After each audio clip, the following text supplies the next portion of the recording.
आप सभी का स्वागत है। एल सेल्वाडोर इंडिया में एक सेक्शन में बड़ा फेमस नाम है। वो क्यों है फेमस वो तो आगे जानेंगे, बट वहां से एक न्यूज आई है which is not very welcoming but बड़ी इंटरेस्टिंग है। एल सेल्वाडोर ने अफ्रीकन ऑलमोस्ट सभी अफ्रीकन कंट्रीज के ऊपर एक टैक्स लगाया है, साथ में इंडिया के ऊपर लगाया है। तो African countries along with India $1000 plus उनका जो 13% का टैक्स स्ट्रक्चर है वो, यानी $1130 का उन्होंने टैक्स लगाया है on every incoming traveller from Africa and India. अब ये टैक्स का मतलब क्या है अगर उनसे पूछा जाए तो उन्होंने बोला है कि हमने एयरपोर्ट की रेनोवेशन के लिए या फैसिलिटीज को अपलिफ्ट करने के लिए या इंफ्रास्ट्रक्चर को ठीक करने के लिए टैक्स इंट्रोड्यूस किया है। अगर ऐसा सिस्टम होता तो ये टैक्स सभी नेशनैलिटी पे लगता और थोड़ा लगता है जैसे कि सारी दुनिया चार्ज करती है। कुछ ही नेशनैलिटीज के ऊपर इतना हेफ्टी टैक्स लगाने का सिर्फ एक ही मतलब होता है कि वहाँ के लोगों को आने से रोकना या फिर डिस्करेज करना। अब इसका एग्जाम्पल देख लेते हैं। मान लेते हैं एल सेल्वाडोर की जो टिकट है वो आपको ₹1.25 ₹1.5 की पड़ती है। ऑलराइट, मान लेते हैं एग्जाम्पल के रूप में।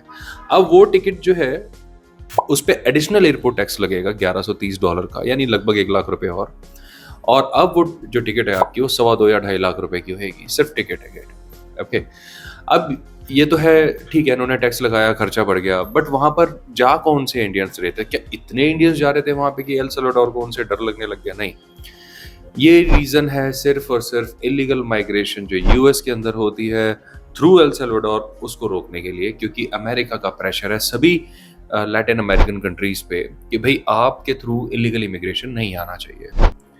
ठीक है, अगर आप हमारे पुराने दर्शक हैं तो आपको पता होगा कि पहले इक्वाडोर की हमने आपको इन्फॉर्मेशन दी थी, कैसे इक्वाडोर ने वीजा फ्री एक्सेस इंडियंस के लिए इंट्रोड्यूस किया था। इंडिया की इतनी स्ट्रॉन्ग डिप्लोमेसी से इम्प्रेस होके वर्ल्ड वाइड बहुत सारे देशों ने वीजा फ्री एक्सेस शुरू करा था और डिक्लेयर किया था। जिन्होंने शुरू करा था वो थे इक्वाडोर, सर्बिया, अल्बेनिया और यूक्रेन ने भी ई वीज़ा बिल्कुल आसान कर दिया था। मतलब अब तो यूक्रेन डिस्टर्ब हो गया है, पहले जब ठीक था मैं तब की बता रहा हूँ आपको। अब धीरे धीरे इन सभी कंट्रीज ने बंद कर दिया वीजा फ्री एक्सेस। सर्बिया ने कर दिया क्योंकि सर्बिया के थ्रू इलीगल माइग्रेशन यूरोप में जा रहा था। इक्वाडोर ने कर दिया क्योंकि इक्वाडोर के थ्रू इलीगल माइग्रेशन अमेरिका में जा रहा था। अब एल सेल्वाडोर है, एल सेल्वाडोर ने इसका दूसरा तरीका निकाला, मैं क्यों बंद करूं, लेट देम कम, बट मैं इनसे मोटा टैक्स वसूलूंगा। अब आप ये सोच रहे होंगे जो लोग अमेरिका की डंकी वगैरह लगाते हैं वो इतना मोटा पैसा देते हैं तो उनको 1 लाख 1.5 लाख में क्या फर्क पड़ता है, राइट? अब आप बात समझे नहीं, it's not about money, it's about a message. Message क्या है कि पैसे के साथ साथ डिपोर्टेशन केसेस भी राइज होंगे, यानी पैसे भी जाएंगे और डिपोर्ट भी होंगे। ये होने के आसार हैं बहुत ज्यादा।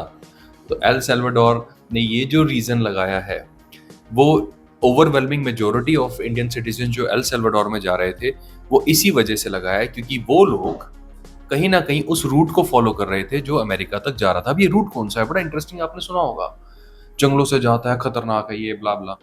देखिए, आप में से कुछ लोगों ने पाब्लो एस्कोबार के बारे में सुना होगा। पाब्लो एस्कोबार एक बहुत बड़ा ड्रग डीलर था कोलंबिया का। वो इतना बड़ा था कि कोलंबियन गवर्नमेंट का पूरा जो बजट था उससे ज्यादा उसके पास पैसा था। जस्ट इमेजिन दैट, कितना पैसा होगा उसके पास। तो ही वाज लाइक एक टाइम पे दुनिया का सबसे मनी वाइज पावरफुल रह चुका है, रिचेस्ट रह चुका है वो। बट क्योंकि फोर्ब्स उसे डिक्लेयर नहीं कर सकता था क्योंकि वो इलीगल मनी था, ब्लड मनी था। तो पाब्लो क्या करता था, जब उसने शुरू में ड्रग को सप्लाई करना शुरू करा, कोकेन को, तो उसने एक रूट बनाया कोलंबिया से अमेरिका तक का जो लैंड से होते हुए जाता था। तो ये रूट जो है इसमें ग्वाटेमाला, एल सेल्वाडोर, पनामा, ये सारे देश आते थे। ऑलराइट, तो इनमें से वो रूट निकलता था। वो पाब्लो एस्कोबार तो वो उसका एम्पायर खत्म हो चुका है, वो भी अब मर चुका है। तो बट ये जो रूट है अभी भी काफी फेमस है दूसरे ड्रग डीलर्स के लिए।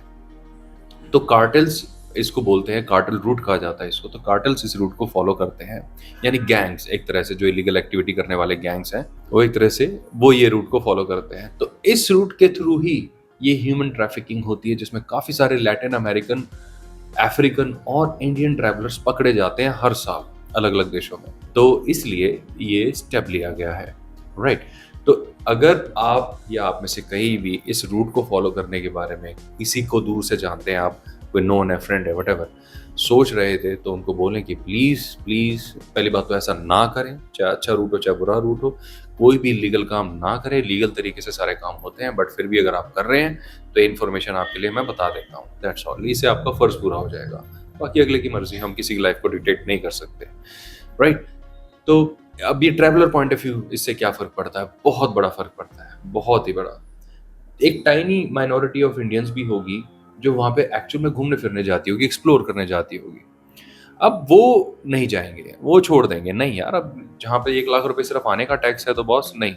और ऊपर से अब क्योंकि टैक्स देने का मतलब हो गया कि मैसेज देना कि हम माइग्रेशन भी स्ट्रिक्ट करने वाले हैं, इमिग्रेशन भी स्ट्रिक्ट करने वाले हैं, तो डिपोर्टेशन के जो चांसेस है that will be very high. यानी इतने पैसे देने से भी बात नहीं बनेगी, अगर आप वहाँ पे ब्राइब करने की कोशिश करेंगे तो भी पता नहीं कितना और आपको वहाँ पर पैसा देना पड़ेगा, तो this is very, very big headache, right? तो मुझे लगा ये इन्फॉर्मेशन आपके लिए काफ़ी यूज़फुल रहेगी। तो जैसे कि रिसेंटली हमने इन्फॉर्मेशन अपलोड करी थी, यूएस की अपॉइंटमेंट जो है वेटिंग लिस्ट पे चल रही है, और बट लेकिन अगर आप लकी हैं, लगातार चेक वेक करते रहते हैं, तो हो सकता है आपको अपॉइंटमेंट मिल जाए। और अगर आपको लगता है आपके पास इतना टाइम नहीं है रात को बैठने का, दिन में बैठने का, बार-बार चेक करने का, तो उसके लिए हम कुछ ऐसे फ्रीलांसर्स हैं, टेक्नीशियंस हैं जिनके साथ हम कॉन्टैक्ट में रहते हैं, जिनकी हम हेल्प लेते हैं, but that is on chargeable basis.